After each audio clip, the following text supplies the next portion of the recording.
My dear friend, today I am going to teach you Supreme Court of India. आज मैं उच्चतम न्यायालय के बारे में उन सभी तथ्यों को बताऊंगा जो आपके एग्ज़ाम पॉइंट ऑफ व्यू से इम्पोर्टेंट हो, चाहे वो आप एसएससी, रेलवे या फिर आप किसी भी पीसीएस लेवल का तैयारी करते हो। आपके लिए ये वीडियो बहुत ही बेनिफिशियल होगा, क्योंकि मैंने इस वीडियो में बेसिक से लेकर उन हायर कॉन्सेप्ट को भी ऐड किया है जो आपके आईएएस, यूपीएससी के प्रिलिमिनरी एग्ज़ाम में भी पूछे जाते हैं। मैंने वहाँ तक फुल डिटेल में इसको कवर किया है। आपको करना क्या है, आप वीडियो को गौर से देखिए, आप स्क्रीन पे लिखे हुए शब्दों को देखिए। मैं आपको उसे सिंपल लैंग्वेज में समझाने का प्रयास करता हूँ।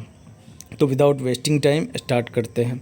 भारत का सर्वोच्च न्यायालय जो है, जैसा कि नाम से ही क्लियर है, उच्चतम न्यायालय, तो ये सर्वोच्च न्यायिक अदालत है। इससे ऊपर संविधान की व्याख्या करने वाला कोई और न्यायालय देश में नहीं है, और इसीलिए इसे अपील का भी अंतिम न्यायालय कहा जाता है। अगर आपको किसी भी तरह का केस है, या फिर वो भारत सरकार या केंद्र सरकार के बीच हो, या फिर किसी का पर्सनल केस हो, या फिर अपीलीय पीआईएल का केस हो, कोई भी केस हो, तो वो सारे के सारे केस का अंतिम निर्णय सुप्रीम कोर्ट का होता है। अगर सुप्रीम कोर्ट में जो निर्णय दे दिया, उसको खंडित करने का किसी को अधिकार नहीं है। हाँ, ये यहाँ पे सुप्रीम कोर्ट को ही एक अधिकार दिया गया है, जिसे न्यायिक पुनरीक्षण कहा जाता है। वो अपने ही जजमेंट को फिर से बदल भी सकता है, उसमें चेंजिंग भी ला सकता है। तो ये अधिकार दिया गया है सुप्रीम कोर्ट को, जिसे न्यायिक पुनरावलोकन का अधिकार कहते हैं। चलिए, जैसा कि आप जानते हैं, भारत एक संघीय राज्य है, तो इसमें 3 स्तरीय संरचना है। न्यायिक व्यवस्था जो है हमारी, वो 3 स्तर में है। तो पहला जो है सर्वोच्च न्यायालय है, दूसरा जो है वो उच्च न्यायालय है, और तीसरा जो है अधीनस्थ न्यायालय। तो हम अभी सुप्रीम कोर्ट का एक वीडियो आज बनाए हैं। इसके बाद मैं उच्च न्यायालय पे बनाऊंगा, हाई कोर्ट पे बनाऊंगा, फिर मैं अधीनस्थ न्यायालय के तहत डिस्ट्रिक्ट कोर्ट के बारे में पढ़ेंगे। तो इस तरह से हम पूरे न्यायिक सिस्टम को अच्छे से समझने का प्रयास करेंगे। तो ये जानने से पहले मुझे ये जानना ज़रूरी होता है कि क्या आज जो सुप्रीम कोर्ट हमारा है, क्या वैसा ही सुप्रीम कोर्ट का कंसेप्ट पहले भी था। तो इसको समझने के लिए हमें हिस्ट्री को समझना पड़ेगा कि किस तरह से सुप्रीम कोर्ट का इवोल्यूशन हुआ, किस तरह से सुप्रीम कोर्ट आज जिस ढांचे में है वो किस तरह से बनकर आया, क्या क्या चेंजिंग किया गया, और उसके बाद सुप्रीम कोर्ट का निर्माण हुआ। तो सबसे पहली बात, 1773 का रेगुलेटिंग एक्ट, अपने हिस्ट्री में पढ़ा होगा। रेगुलेटिंग एक्ट जो 1773 में आया था, उसी के तहत 1774 ईस्वी में सुप्रीम कोर्ट की स्थापना की गई थी। और उसका जुरिस्डिक्शन क्या था, कितना एरिया उसको दिया गया। सुप्रीम कोर्ट जो कलकत्ता में सुप्रीम कोर्ट की स्थापना 1774 में किया गया, वो 3 जगह, बंगाल, बिहार और उड़ीसा, और जानते हैं कलकत्ता तो वेस्ट बंगाल में ही है। तो इसी तरह बंगाल, बिहार और उड़ीसा के सभी शिकायतों को सुनने और निर्धारित करने के लिए स्थापित किया गया था। मतलब 1774 का जो अपना कोलकाता हाई कोर्ट, कोलकाता उच्च न्यायालय जो स्थापित किया गया था, उसका जो काम था वो किस किस एरिया को था, तो बंगाल, बिहार और उड़ीसा में था। एक एग्ज़ाम में क्वेश्चन पूछा गया था कि सुप्रीम कोर्ट जो कलकत्ता में स्थापित किया गया, उसके पहले न्यायाधीश कौन थे। तो उसके जो पहले न्यायाधीश थे वो लॉर्ड इम्पे इसके पहले न्यायाधीश थे। तो सबसे पहला कोर्ट कहाँ पे स्थापित किया गया, 1774 ईस्वी में कलकत्ता में। जैसा कि आप जानते हैं, 3 प्रेसिडेंसी हुआ करता था पहले। अंग्रेज़ों के शासनकाल में 3 प्रेसिडेंसी हुआ करता था। पहला कोलकाता, दूसरा मद्रास, और तीसरा जो था अपना मुंबई था। तो मद्रास में 1774 ईस्वी में कलकत्ता उच्च न्यायालय की स्थापना किया गया। 1774 ईस्वी में कलकत्ता उच्च न्यायालय की स्थापना किया गया। मद्रास में 1800 ईस्वी में उच्च न्यायालय की स्थापना किया गया, और मुंबई में 1823 ईस्वी में स्थापना किया गया। फिर इन तीनों के बाद फिर से 1861 ईस्वी में हाई कोर्ट अधिनियम लाया गया, हाई कोर्ट एक्ट लाया गया 1800, जिसे हम हाई कोर्ट एक्ट 1861 कहते हैं। हाई कोर्ट अधिनियम के तहत विभिन्न प्रांतों में भी हाई कोर्ट की स्थापना करने की बात कही गई, क्योंकि अगर ये 3 ही प्रेसिडेंसी हैं और 3 ही कोर्ट थे, तो उसको पूरे देश के अंदर शिकायतों को सुनने के लिए सही नहीं माना गया। इसीलिए विभिन्न प्रांतों में हाई कोर्ट की स्थापना किया गया और इन तीनों प्रेसिडेंसी कोर्ट को 1861 के अधिनियम के तहत क्या किया गया, समाप्त कर दिया गया। उसके बाद हम पढ़ते हैं फेडरल कोर्ट ऑफ इंडिया। तो फेडरल कोर्ट ऑफ इंडिया की स्थापना कब किया गया, यानी संघीय न्यायालय की स्थापना कब किया गया। आप जानते हैं भारत सरकार अधिनियम, जिसे गवर्नमेंट ऑफ इंडिया एक्ट के नाम से जाना जाता है, जो 1935 में आया था, उसने संघीय न्यायालय के कंसेप्ट को दिया और यही संघीय न्यायालय बाद में उच्चतम न्यायालय के नाम से जाना गया। तो 1937 ईस्वी में संघीय न्यायालय की स्थापना भारत सरकार अधिनियम 1935 के तहत किया गया था। और जैसा कि आप जानते हैं, हमारा संविधान जब बना तो इसी फेडरल न्यायालय जो था उसी को किस में बदल दिया गया, सुप्रीम कोर्ट नाम दिया गया। और आज जो हमारा एग्जिस्टेंस में सुप्रीम कोर्ट है उसके बारे में संविधान के अनुच्छेद 124 से लेकर 147 के बीच में चर्चा किया गया है। संविधान का अनुच्छेद 124 कहता है कि भारत का एक सर्वोच्च न्यायालय होगा जिसमें एक मुख्य न्यायाधीश होंगे तथा 7 अन्य न्यायाधीश होंगे। लेकिन जैसे जैसे समय परिवर्तित होते चला, इसके न्यायाधीशों की संख्या बढ़ती गई और ये अधिकार संविधान के अनुसार संसद को दिया गया कि संसद समय समय पर ज़रूरत के अनुसार उच्चतम न्यायालय के न्यायाधीशों की संख्या में चेंजिंग कर सकता है। तो आपसे अगर ये पूछा जाए कि संविधान में कितने न्यायाधीशों का चर्चा किया गया है, तो टोटल 8 न्यायाधीशों का चर्चा किया गया है। एक चीफ जस्टिस ऑफ इंडिया, मुख्य न्यायाधीश और 7 अन्य न्यायाधीशों की बात की गई है। जबकि अभी प्रेजेंट में हमारे कितने न्यायाधीश हैं, प्रेजेंट में जो हमारे टोटल न्यायाधीश हैं वो 34 हैं, एक chief justice of India and 33 जो हैं वो अन्य न्यायाधीश हैं।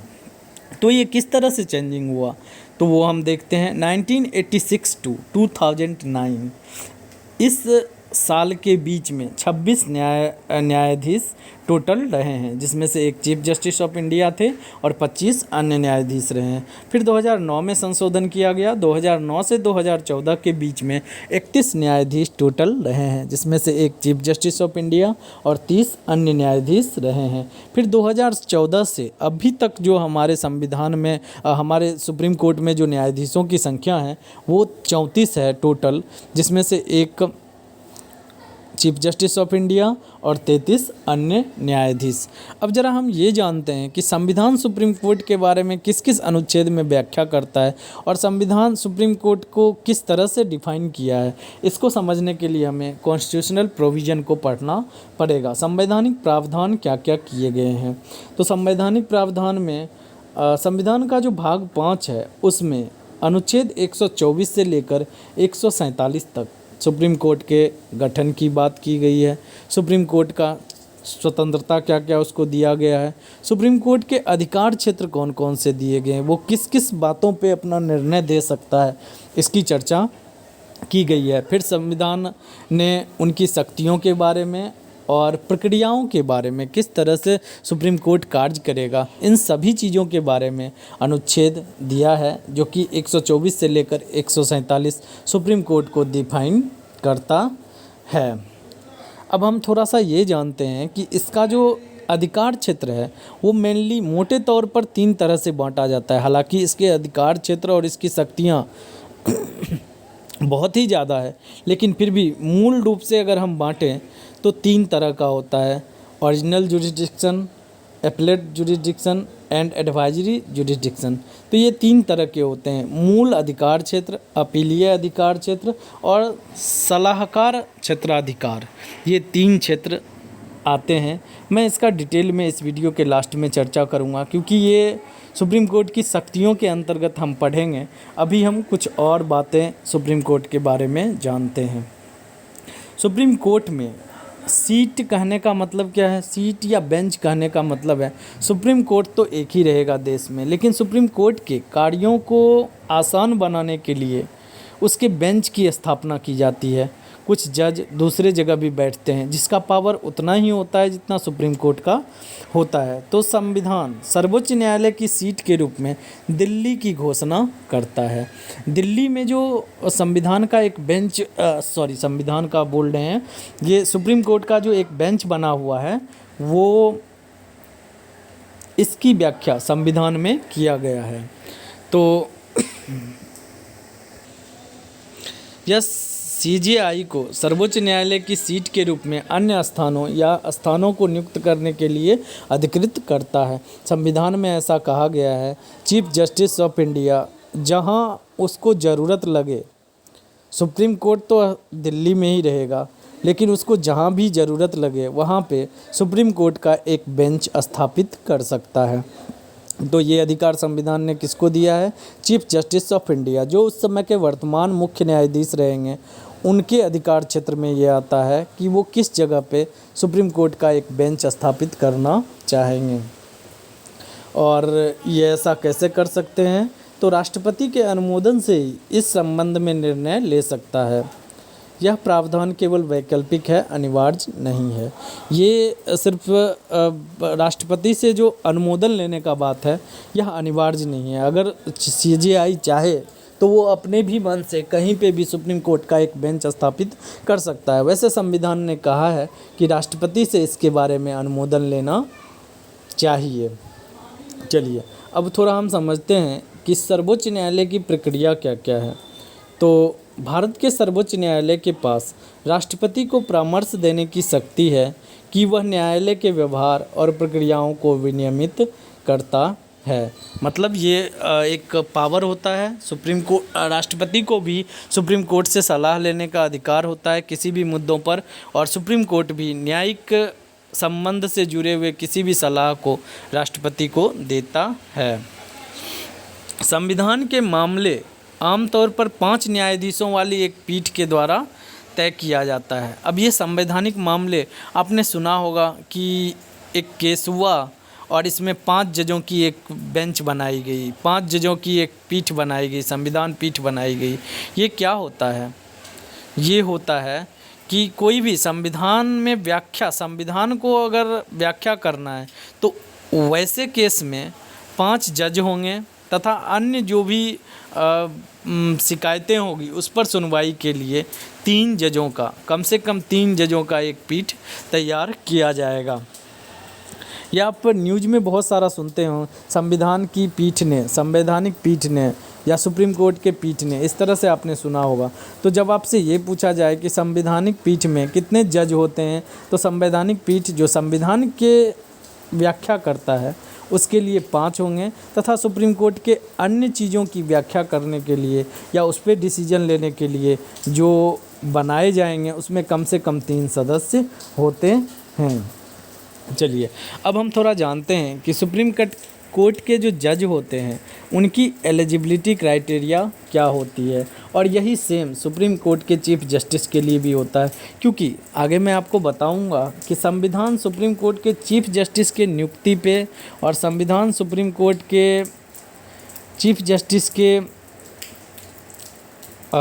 मतलब उसकी जो पात्रता है, एलिजिबिलिटी है, उसके बारे में संविधान मौन रहा है। क्योंकि होता क्या है, परंपरा से आज तक चलते आया है। जैसे अभी 33 न्यायाधीश हैं और एक चीफ जस्टिस ऑफ इंडिया हैं। जब वो chief justice of India retire कर जाएंगे तो फिर उन्हीं 33 में से जो एक वरिष्ठतम सदस्य होंगे उनको सुप्रीम कोर्ट का चीफ जस्टिस बना दिया जाएगा। मतलब हमें टोटली पढ़ना क्या है कि इसके न्यायाधीशों की नियुक्ति के लिए प्रक्रिया क्या है, क्योंकि उसी न्यायाधीश में से जो वरिष्ठतम होंगे उनको क्या बना दिया जाएगा, चीफ जस्टिस ऑफ इंडिया बना दिया जाएगा। उसके लिए मुझे अलग से पढ़ने की ज़रूरत नहीं है। तो हम जानते हैं कि उच्चतम न्यायालय के न्यायाधीश की पात्रता क्या क्या होती है। तो सबसे पहला तो आप जानते ही हैं, भारत का नागरिक हो और 65 वर्ष से कम आयु का हो। क्योंकि सुप्रीम कोर्ट के जब हम पढ़ाएंगे आपको इसमें कि एज लिमिट क्या होता है, तो उसमें संविधान क्या क्या बोलता है।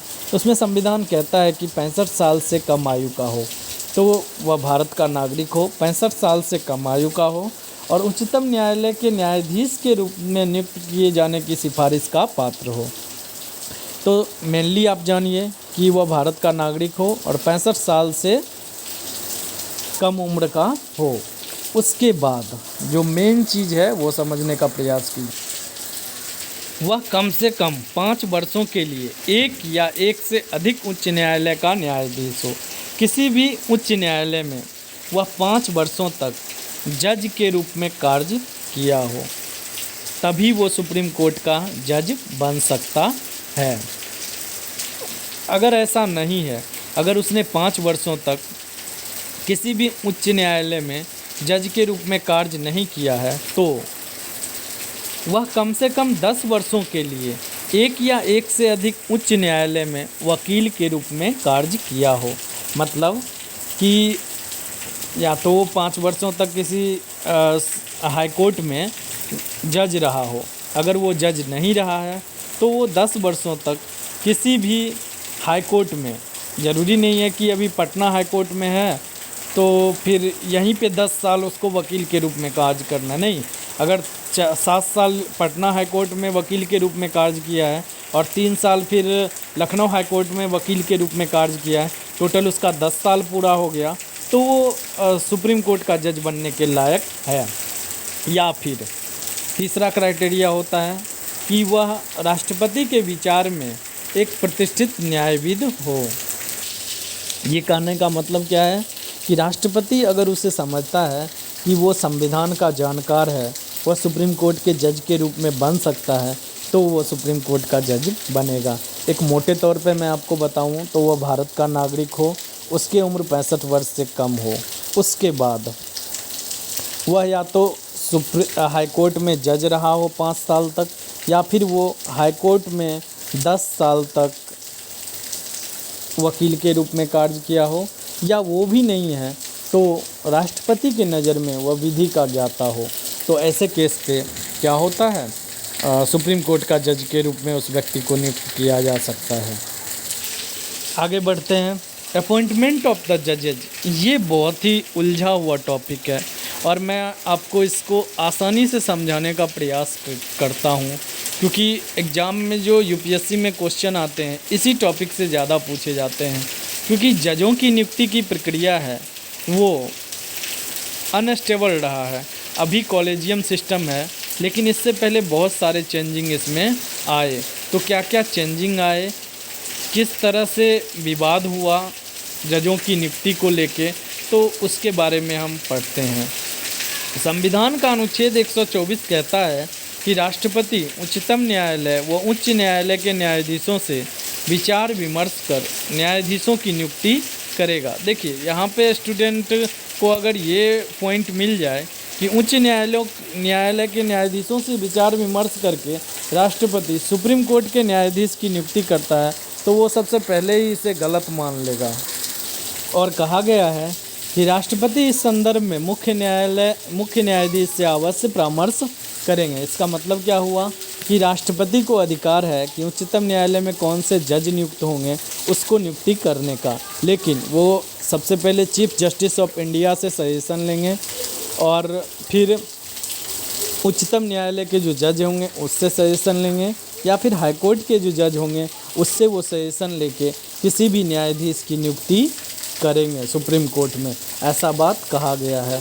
आगे हम पढ़ते हैं। 1950 से 1993 तक मंत्रिपरिषद की सिफारिश पर राष्ट्रपति द्वारा न्यायाधीशों की नियुक्ति की जाती थी। देखिए ये सब तो संविधान में कहा गया है, लेकिन 1950 से 1993 ईस्वी तक कैसे नियुक्ति होता था, मंत्रिपरिषद की सिफारिश से, और यही पॉइंट विवाद का कारण बना। अब देखिए ज़्यादातर केस जो सुप्रीम कोर्ट में जाते हैं वो सरकार के ही खिलाफ जाता है, और सरकार के ही आदमी जो मंत्रिपरिषद होता है वही सजेस्ट करते थे पहले राष्ट्रपति को कि इसे सुप्रीम कोर्ट का जज नियुक्त कीजिए। ये प्रोसेस कहाँ तक सही था? मेरे भी नज़र में ये गलत है, क्योंकि आप जिस व्यक्ति को सर्वोच्च न्यायालय का जज नियुक्त कर रहे हैं वही आपके ही विरुद्ध जो केस दर्ज होगा उसका वो जांच करेगा। ये कहीं भी सही नहीं है। तो इसी के लिए कॉलेजियम सिस्टम आया। कॉलेजियम सिस्टम मतलब एक मंडल गठित किया गया जिसके सदस्य जो होंगे वो सजेस्ट करेंगे। तो कॉलेजियम सिस्टम जो है वो 3 जजेज केस के बाद आया, मतलब 3 केस सुप्रीम कोर्ट में गया। उन तीनों केस के ही तहत ये निर्णय लिया गया कि सुप्रीम कोर्ट में कॉलेजियम सिस्टम होगा। और ऐसा कहा जाता है 1998 से चलन में ये रहा है। कौन सा? Collegium system. और इसका उपयोग उच्च न्यायालय और उच्चतम न्यायालय के न्यायाधीशों की नियुक्तियों और स्थानांतरण में भी किया जाता है। अब कॉलेजियम सिस्टम में कितने सदस्य होंगे ये हम बाद में जानेंगे। पहले हम जानते हैं कि 3 जजेज जो केस है, ये जो 3 जजेज केस कहा जाता है, 3 न्यायाधीशों की मामले, उसको ज़रा हम समझते हैं कि क्या क्या विवाद उठा जिसके बाद सुप्रीम कोर्ट ने कॉलेजियम सिस्टम को बनाया। तो एक बात मैं आपको और बता देना चाहता हूं कि भारत के मूल संविधान में इस कॉलेजियम वर्ड का कहीं भी उपयोग नहीं किया गया है। ये सुप्रीम कोर्ट ने ही विभिन्न सुनवाइयों के तहत ये वर्ड का यूज किया, जो आज भी प्रचलित है। तो पहला केस हम जानते हैं, फर्स्ट जजेज केस जो था वो एसपी गुप्ता बनाम भारत संघ 1992 में ये केस किया गया। अब ये केस क्या था इसके बारे में आप जानिए। राष्ट्रपति ने क्या किया था कि उस समय 1992 में 2-3 जजों का ट्रांसफ़र, हाईकोर्ट के जो जज थे उनका ट्रांसफ़र कर दिया था बिना चीफ जस्टिस ऑफ इंडिया से पूछे, क्योंकि राष्ट्रपति को तो ये अधिकार है, लेकिन संविधान में ये भी कहा गया है कि वो चीफ जस्टिस से सलाह ज़रूर लेंगे। लेकिन क्या हुआ 1992 में चीफ जस्टिस से बिना सलाह लिए ही राष्ट्रपति ने 3 हाईकोर्ट के जज का ट्रांसफ़र कर दिया। तो इसी पे एसपी गुप्ता नाम के आदमी ने एक केस दर्ज किया और सुप्रीम कोर्ट में एक केस दिया, जिसमें ये कहा गया कि ये असंवैधानिक है, और सुप्रीम कोर्ट ने भी इस बात को माना। तो ये फर्स्ट केस था, इसे फर्स्ट जजेज केस के रूप में जाना जाता है, और इसे ट्रांसफ़र केस के भी नाम से जाना जाता है, क्योंकि ये केस किससे रिलेटेड था? 3 जजों के हाईकोर्ट के 3 जजों के ट्रांसफ़र से रिलेटेड था। इसे फर्स्ट जज केस के रूप में जाना जाता है। और यहीं पे सुप्रीम कोर्ट ने कहा कि इसका जो नियुक्ति का प्रक्रिया है ये भी सही नहीं है। तो उसके लिए क्या हुआ वो देखिए। Supreme court advocate on record association, दूसरा जो केस आया वो supreme court advocate on record association. अब यहाँ पे थोड़ा आप समझिए कि ये क्या होता है एसोसिएशन। अगर आपने वकालत की डिग्री ले ली है तो आप डायरेक्ट सुप्रीम कोर्ट में वकील के रूप में कार्य नहीं कर सकते हैं। उसका भी एक अलग अलग डिपार्टमेंट होता है, उसी में एक है supreme court advocate on record association. इस एसोसिएशन ने, इस संगठन ने केस किया कि जो भी अभी सुप्रीम कोर्ट के जज की नियुक्ति की जो प्रक्रिया है वो गलत है। तो सुप्रीम कोर्ट ने भी इसको क्या माना? सही माना, और उसके स्थान पर कॉलेजियम व्यवस्था की स्थापना करने की बात कही गई। इसे सेकंड जजेज केस के रूप में जाना जाता है। आपको डायरेक्ट एग्जाम में क्वेश्चन आएगा कि सेकंड जजेज केस निम्न में से कौन सा है? Supreme court advocate on record association बनाम भारत संघ, या और भी 3-4 ऑप्शन दे दिया जाएगा। तो आपको ये याद रहना चाहिए कि सेकंड जजेज केस के रूप में किसे जाना जाता है। फिर थर्ड जजेज केस जो था वो 1998 में आया। उसमें क्या कहा गया? राष्ट्रपति के द्वारा उच्चतम न्यायालय, अब राष्ट्रपति ने क्वेश्चन किया कि पहले तो आप कॉलेजियम सिस्टम को समझिए। 1993 में कॉलेजियम सिस्टम की व्यवस्था किया गया। उसमें कहा गया उच्चतम न्यायालय के मुख्य न्यायाधीश जो होंगे वो इसके अध्यक्ष होंगे, तथा उच्चतम न्यायालय के 4 वरिष्ठ न्यायाधीश इसके कौन होंगे? सदस्य होंगे। मतलब कॉलेजियम जो बना, पहला जो सिस्टम था कॉलेजियम बनने से पहले, वो पूरी आज़ादी किसको दिया हुआ था? राष्ट्रपति को, और मंत्रिपरिषद के सलाह पर राष्ट्रपति नियुक्त कर देता था। ये भी गलत था, क्योंकि सुप्रीम कोर्ट एक स्वतंत्र न्यायालय है और उसके जजों की नियुक्ति डायरेक्ट सरकार से जुड़े लोग कर रहे थे। ये भी गलत था। अब कॉलेजियम बना तो कॉलेजियम में ये निर्णय लिया गया कि 4 टोटल 5 होंगे सदस्य, जिसमें से एक चीफ जस्टिस ऑफ इंडिया होंगे जो इस कॉलेजियम के अध्यक्ष होंगे, और 4 सुप्रीम कोर्ट के वरिष्ठतम जज जो होंगे 4, वो 4 जज इसके सदस्य होंगे। और वो सिफारिश करेंगे राष्ट्रपति को कि राष्ट्रपति इस व्यक्ति को सुप्रीम कोर्ट के जज के रूप में नियुक्त करे। तो यहाँ से फिर क्वेश्चन आया, KR नारायणन थे 1998 में राष्ट्रपति, उन्होंने अपने अधिकार का उपयोग किया और उच्चतम न्यायालय से पूछा कि आप मुझे जो सिफारिश करेंगे अगर मैं उसको ना मानूं तो क्या होगा। तो ये कॉलेजियम और सुप्रीम कोर्ट ने जवाब दिया, अगर मैंने जो सिफारिश किया है जिस आदमी का, अगर आप नहीं मानना चाहते हैं तो आप एक बार मुझे फिर से पुनर्विचार के लिए भेज सकते हैं। अगर उसके बाद मैं आपको भेजूं उसी आदमी का नाम, तो आपको उस आदमी को सुप्रीम कोर्ट का जज नियुक्त करना पड़ेगा। तो ये जो एक्चुअली इसमें केस तो नहीं हुआ, लेकिन राष्ट्रपति ने जो क्वेश्चन किया अपने अधिकार का प्रयोग करके, 143 के तहत ये पूछने का अधिकार दिया गया है राष्ट्रपति को, तो उस अधिकार का उपयोग करके जो राष्ट्रपति ने पूछा है उच्चतम न्यायालय से, प्रेसिडेंशियल रेफरेंस में जो मांगा है उसी को थर्ड जजेज केस कहा जाता है। और यही 3 केस फाइनली कॉलेजियम की स्थापना की बात करता है। तो अगर आपको कोई पूछा जाए कि सुप्रीम कोर्ट का जो कॉलेजियम था उसमें कितने सदस्य होंगे, तो उसमें जो सदस्यों की संख्या है वो टोटल 5 है। 5 में से एक सदस्य जो होंगे वो सुप्रीम कोर्ट के चीफ जस्टिस होंगे, और 4 जो होंगे सदस्य वो अन्य सदस्य होंगे। ये ऐसी बातें कही गई है। फिर देखिए फिर आगे क्या होता है, इसमें भी एक प्रॉब्लम आपको दिख रहा होगा। पहले तो क्या था कि सरकार के लोग और राष्ट्रपति मिलकर नियुक्ति कर देते थे, ये भी गलत था। अब क्या हो गया कि पूरी तरह से सुप्रीम कोर्ट को ये निर्णय दे दिया गया कि वो अपने ही जज की नियुक्ति करेंगे, क्योंकि चीफ जस्टिस हैं और 4 अन्य जज हैं, वो सब मिलके नियुक्ति करेंगे। इस पे भी केंद्र सरकार के द्वारा आवाज़ उठाया गया। उसने बोला कि ये सिस्टम भी गलत है। अब आप हम लोग को किसी को नहीं जोड़ रहे हैं और आप खुद में ही अपने ही आदमी का बहाली कर रहे हैं, ये भी गलत है। तो उसके बाद एक आया न्यायिक नियुक्ति आयोग का गठन किया गया। तो पूर्व मुख्य न्यायाधीश MN वेंकटचेलिया की अध्यक्षता में संविधान समीक्षा आयोग, ये 2002 में ये संविधान समीक्षा आयोग गठित किया गया था, जिसने कॉलेजियम व्यवस्था को समाप्त कर न्यायिक नियुक्ति आयोग के प्रस्ताव का सुझाव दिया था। 2002 में इसका सुझाव आया था। 2013 में आयोग की स्थापना के लिए 120वां संविधान संशोधन विधेयक लोकसभा में लाया गया था। कब? 2013 में। और फिर 2014 में लोकसभा भंग हो जाने के कारण ये विधेयक भी समाप्त हो गया।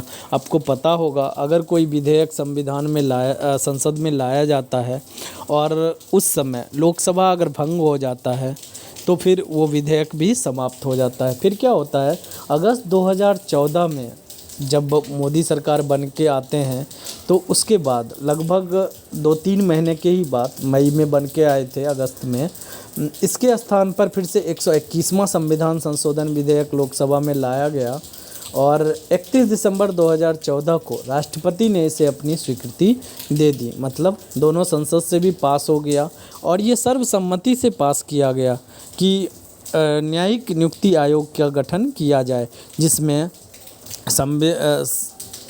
सर्वोच्च न्यायालय के भी सदस्य होंगे और हमारे भी सदस्य होंगे। मतलब सरकार से भी लोग होंगे और उच्चतम न्यायालय से भी लोग होंगे। तो इस आयोग का सिफारिश किया गया था 121वां संविधान संशोधन के द्वारा और ये कम्प्लीटली 31 दिसंबर 2014 को राष्ट्रपति ने अपनी स्वीकृति दे दी और 99वां संविधान संशोधन बन के ये संविधान में 3 चेंज करता है। कौन कौन सा चेंज करता है? जिसमें जोड़ा गया 124 के ए के तहत NJAC national judicial appointment committee की स्थापना किया गया। 1+6 कहने का मतलब क्या है? इसमें जो होंगे वो भी मुख्य न्यायाधीश जो होंगे वही इसके अध्यक्ष होंगे, मतलब चीफ जस्टिस ऑफ इंडिया। देखिए कॉलेजियम सिस्टम समाप्त हो गया, अब आया नया सिस्टम। तो वो सिस्टम कौन सा आया? NJAC। इसमें क्या कहा गया, टोटल 7 सदस्य होंगे। तो पहले जो होंगे वो मुख्य न्यायाधीश जैसे कॉलेजियम सिस्टम में थे, चीफ जस्टिस ऑफ इंडिया, वही इसके अध्यक्ष होंगे। इसके अलावा कितने सदस्य होंगे, तो 5 सदस्य और होंगे। सॉरी, यहाँ पे 1+6 नहीं होगा, ये 1+5 होगा। तो टोटल 6 सदस्य होंगे। तो मुख्य न्यायाधीश इसके अध्यक्ष होते हैं और इसके अलावा 5 अन्य सदस्य होते हैं। उच्चतम न्यायालय के 2 वरिष्ठतम न्यायाधीश इसके सदस्य होते हैं। फिर भारत के विधि मंत्री, यहीं पे थोड़ा मुद्दा फिर आगे फंसता है भारत के विधि मंत्री का, और राष्ट्रपति द्वारा नियुक्त 2 अन्य व्यक्ति इसके सदस्य के रूप में शामिल किए जाते हैं। तो NJAC national judicial appointment committee का गठन मोदी सरकार के तहत ही किया गया था और इसमें 6 सदस्य टोटल थे।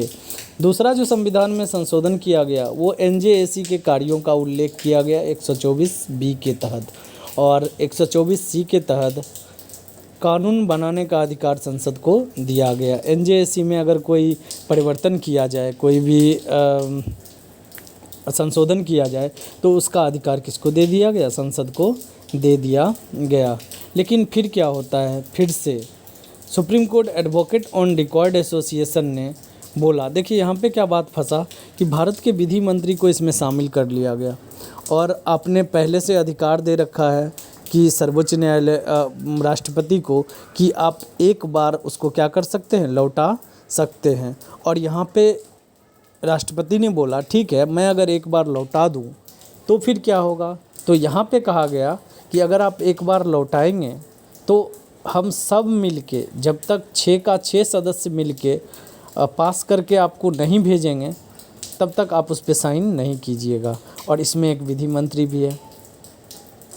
तो विधि मंत्री तो राष्ट्रपति और विधि मंत्री ये दोनों सरकार के आदमी हो गए। अगर विधि मंत्री ये बात बोल दे, एक बार मान लीजिए कि एक बार कोई जज का नाम गया, इन सभी ने बहुमत से, जैसे 6 सदस्य हैं तो 4 सदस्य ने पास कर दिया, गया राष्ट्रपति के पास, राष्ट्रपति ने उसको लौटा दिया, लौटाने के बाद फिर यहाँ आया। और अगर मान लीजिए कि विधि मंत्री और राष्ट्रपति आपस में बात कर ले कि आप लौटाइए और हम साइन नहीं करेंगे, तो फिर वो आदमी कभी भी सुप्रीम कोर्ट का जज नहीं बन पाएगा। तो यहीं से फिर से कंसेप्ट आया। सुप्रीम कोर्ट एडवोकेट एसोसिएशन जो था उसने फिर से एक केस किया 2015 में और इस मामले को चुनौती दिया। उस समय जो थे अपने JS केहर, इन्होंने ऐसा कहर बरपाया कि इन्होंने फिर से आधारभूत संरचना का उल्लंघन माना कि इसमें संविधान का जो मेन संरचना है, सेपरेशन ऑफ द पावर्स है, इसी को गलत बताया और ये NJAC जो हुआ इसको फिर से क्या कर दिया गया, रद्द कर दिया गया। और उसके बाद फिर से कॉलेजियम व्यवस्था को ही पुनः क्या कर दिया गया, स्थापित कर दिया गया। तो आज भी अपने यहाँ क्या है, कॉलेजियम व्यवस्था ही है। देखिए ये कहानी थोड़ा टफ था, लेकिन आप अगर समझने का प्रयास करेंगे तो आप आसानी से समझ सकते हैं। और किसी भी PSC एग्ज़ाम में, जो भी आप BPSC, UPSC, MPPSC, किसी भी एग्ज़ाम में अगर आप बैठते हैं तो आपको इन फेमस 3 जजेज केस से, कॉलेजियम सिस्टम से, उसके बाद न्यायिक नियुक्ति प्रक्रिया NJAC जो मैंने बताया, इससे आपको एक ना एक क्वेश्चन एग्जाम में देखने को ज़रूर मिलेगा। तो हम आगे बढ़ते हैं। उच्चतम न्यायालय के मुख्य न्यायाधीशों की नियुक्ति। अब ये तो था जज की नियुक्ति, और ये मैं पहले से भी बता चुका हूँ कि मुख्य न्यायाधीश की नियुक्ति के संदर्भ में संविधान क्या है, चुप है, कुछ नहीं बोला है कि मुख्य न्यायाधीश जो चीफ जस्टिस ऑफ इंडिया होंगे उनकी नियुक्ति कैसे किया जाएगा। और वरिष्ठ न्यायाधीश, ऐसा परंपरा से चला आ रहा है कि जो भी 34 हैं उसमें से एक अगर चीफ जस्टिस ऑफ इंडिया हैं वो रिटायर कर गए तो 33 में से जो सबसे बड़े होंगे उन्हीं को क्या बना दिया जाएगा, उच्चतम न्यायालय का मुख्य न्यायाधीश बना दिया जाएगा। हालांकि इसका 2 बार उल्लंघन भी किया जा चुका है। 1973 में अजीत नाथ रे जो थे उनकी जो नियुक्ति किया गया वो वरिष्ठता के आधार पर नहीं किया गया। मतलब वरिष्ठतम सदस्य वो थे, लेकिन वरिष्ठतम सदस्य कोई और होंगे, लेकिन दूसरे या तीसरे नंबर पे अजीत नाथ रे थे और उनको सुप्रीम कोर्ट का मुख्य न्यायाधीश बना दिया गया। उसी तरह मिर्ज़ा हमीदुल्लाह बेग 1977, तो ये 2 बार इस सुप्रीम कोर्ट का जो परंपरा से चला आ रहा प्रक्रिया है, इसको तोड़ा गया। क्यों तोड़ा गया? क्योंकि संविधान ने इस पे कुछ उल्लेख नहीं किया है और हर आदमी को ये सही लगता है कि जो वरिष्ठतम सदस्य होंगे वो बनेंगे, लेकिन किसी न किसी कारण को बता के इन दोनों को सुप्रीम कोर्ट का वरिष्ठतम सदस्य ना होने के बावजूद भी नियुक्त किया गया मुख्य न्यायाधीश के रूप में। अब ज़रा हम शपथ के बारे में जानते हैं कि सुप्रीम कोर्ट के जज को शपथ कौन दिलाता है। तो सुप्रीम कोर्ट के न्यायाधीशों की नियुक्ति एक व्यक्ति को अपने कार्यालय में प्रवेश करने से पहले राष्ट्रपति के समक्ष शपथ लेना पड़ेगा, और अगर राष्ट्रपति किसी कारणवश शपथ दिलाने में असमर्थ हैं, नहीं आ रहे हैं, तो उनके ऑफिस के द्वारा, राष्ट्रपति प्रेसिडेंस ऑफिस के द्वारा किसी एक व्यक्ति को नियुक्त कर दिया जाता है, वो सुप्रीम कोर्ट के मुख्य न्यायाधीश को शपथ दिलाएंगे। फिर टेन्योर की अगर बात करें, कार्यकाल की बात करें, तो सर्वोच्च न्यायालय के न्यायाधीशों का कार्यकाल संविधान ने तय नहीं किया है, लेकिन एक दो बातें उसने लिखा है संविधान में। जो क्या लिखा गया है कि 65 वर्ष की आयु प्राप्त करने तक पद संभालते हैं, मतलब 65 साल के जब तक नहीं होंगे तब तक वो सुप्रीम कोर्ट के जज के रूप में बने रहेंगे। और उनके आयु से संबंधित अगर किसी भी तरह का चेंजिंग करना रहेगा तो वो अधिकार संसद को दिया गया है, या फिर अगर जो भी जज हैं वो राष्ट्रपति को पत्र लिखकर अपने पद से इस्तीफा दे सकते हैं। और तीसरा क्या कहा गया है, संसद की सिफारिश पर उन्हें राष्ट्रपति के द्वारा पद से हटाया जा सकता है। और जज को हटाने के लिए आगे हम हटाने की प्रक्रिया, चूँकि वीडियो लंबा हो रहा था इसीलिए मैंने इसको यहीं पे स्टॉप किया है। मैं आगे फुल डिटेल में आपको कार्यों के बारे में बताऊंगा, उसके बाद कितने तरह के जज होते हैं उसके बारे में बताऊंगा, किस तरह से उनका किस तरह से कार्य होता है, संसद सुप्रीम कोर्ट का प्रक्रिया क्या होता है, उन सभी चीज़ों के बारे में मैं आगे डिटेल से बताऊंगा। तो अगर आपको वीडियो अच्छा लगा हो तो आप वीडियो को ज़्यादा से ज़्यादा शेयर कीजिए अपने दोस्तों के बीच में, वीडियो को लाइक कीजिए और चैनल को सब्सक्राइब कीजिए। मिलते हैं इसी के पार्ट 2 में।